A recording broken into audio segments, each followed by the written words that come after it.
Halo semua, pada video kali ini kita akan membahas mengenai perjalanan Prabowo Subianto dalam menggapai asa menjadi Presiden Republik Indonesia. Perjalanan Prabowo ini dimulai dari tahun 2004, di mana pada saat itu beliau mengikuti konvensi calon presiden dari Partai Golkar.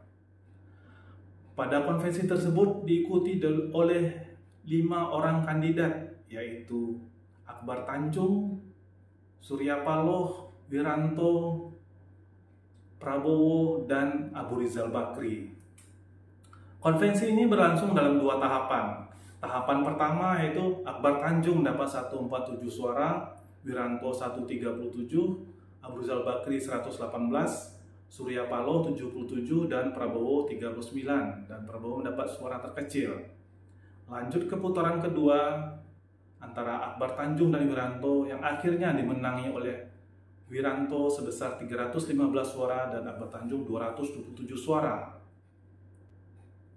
Pasca dari konvensi calon presiden dari Partai Golkar ini, Prabowo keluar dari Golkar dan membentuk partai baru di tahun 2008 dengan nama Partai Gerakan Indonesia Raya atau Gerindra.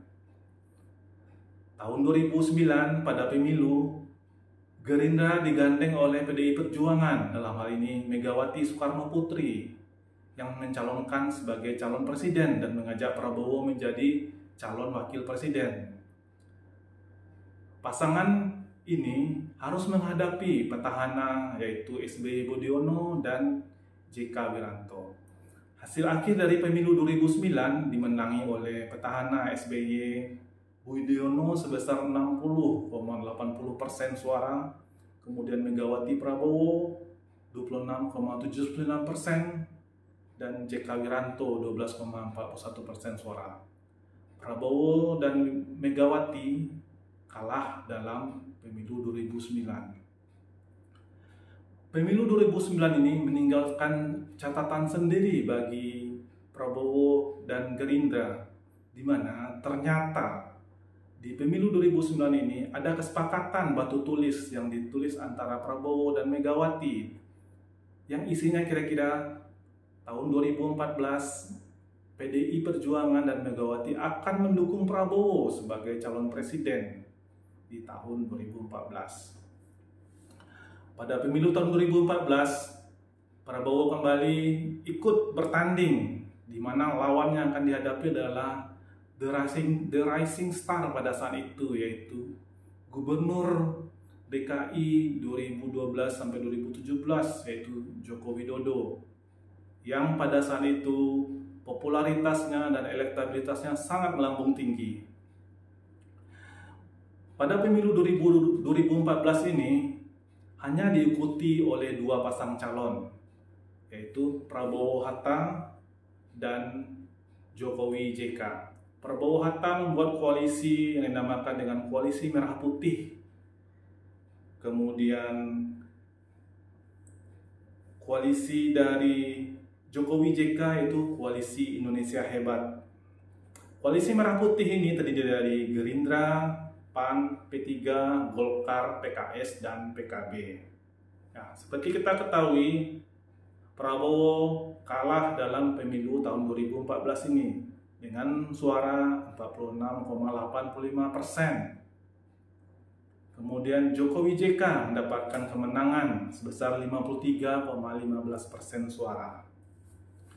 Pemilu 2014 ini meninggalkan catatan penting dalam kehidupan bersosial masyarakat di Indonesia, di mana sejak tahun 2014 terjadi polarisasi yang sangat tajam antara kedua pendukung baik Prabowo maupun Jokowi.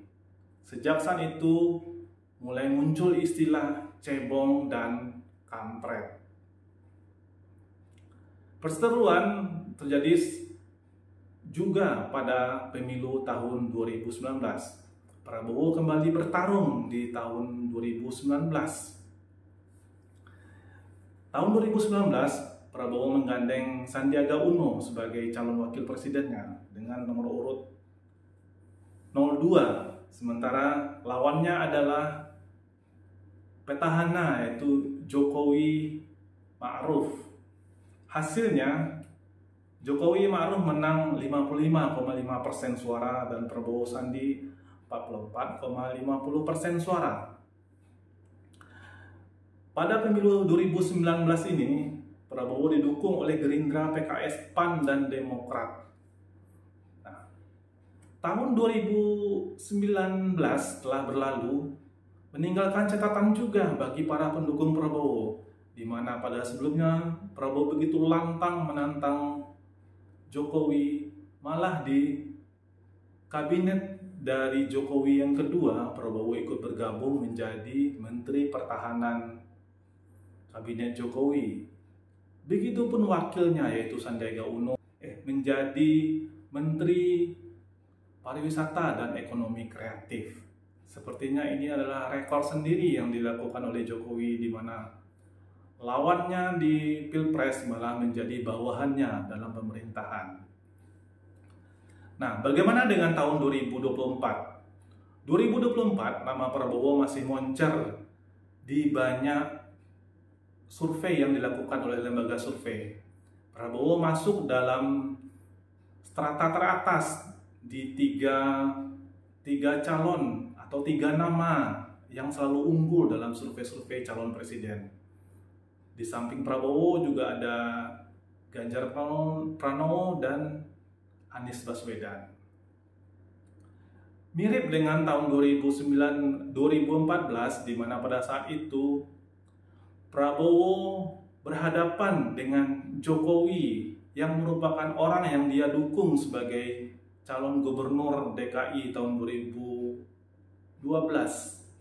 Pada saat ini, 2024, besar kemungkinan Prabowo juga akan berhadapan dengan orang yang beliau dukung di pemilihan pilkada DKI tahun 2017, yaitu Anies Baswedan. Nah, apakah peluang Prabowo di tahun 2024 ini jauh lebih besar dibanding tahun-tahun sebelumnya? Ataukah Prabowo akan kembali mengalami kekalahan seperti 3 pemilu belakangan plus konvensi Partai Golkar? Bagaimana dengan nasib Prabowo di 2024? Mari kita lihat dan kita ikuti perkembangan pemilu berikutnya. Terima kasih.